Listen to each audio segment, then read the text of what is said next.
In the book, 9 Things You Simply Must Do by Dr. Henry Cloud, the first two principles that he talks about is digging it up and pulling the tooth. He refers to deja vu people as being people who do all of these 9 things. The first principle that we will cover in this video would be digging it up. Digging it up refers to finding your heart's true desire. To dig up your heart's desires, you will really need to pull back on the different layers that are defining you from really finding your true self. For example, many people cannot find their passion. They focus so heavily on finding their passion that they settle for a dumb job that they don't even like. They also have an alright friend group that they hang out with but don't really like again. They've always wanted to break out of that friend group, but for some reason they still stay in those friend groups. This can happen in romantic relationships as well, and the reason is that people are too comfortable in their current life where they don't want to make actual changes that can benefit them in the long run. This also may be why many people don't quit their job and start that business that they've always wanted to create. They have all the information on their fingertips but are comfortable to the point where they don't start.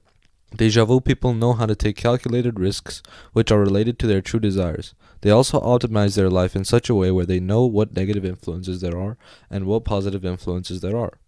Once deja vu people see negative influences in their life, they will slowly but surely start working out to try removing those negative influences, either coming from people or things.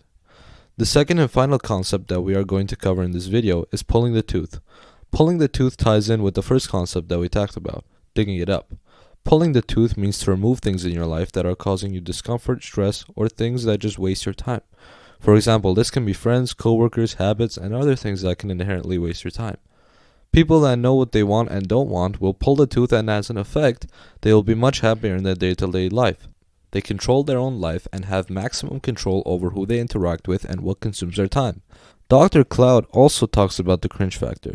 The cringe factor is when you have to take a big gulp before you want to agree or accept to do something. If you have to take a big gulp before you do something, then you know that is something that you internally do not want to do and might be peer pressured into doing it. Don't let something negative linger in your life if it only provides negativity in your life.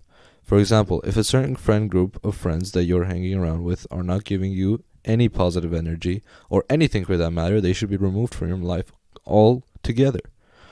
We've all done this before, where we let something that is pulling you down stay in our lives, even though we know that it's wrong.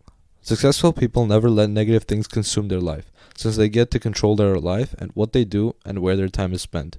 They will always pull the infected tooth as soon as possible so that it doesn't cause more harm in the future. You need to be able to manage your day in a way that most positive things will be implemented, whereas all the negative habits and people will be avoided. This concept is very similar to the previous concept and piles more on top of it. Thanks for watching. If you enjoyed this video, please hit the subscribe button and hit like for the YouTube algorithm. There will be a few more parts to this, so stay tuned. Also, you may watch my previous videos here.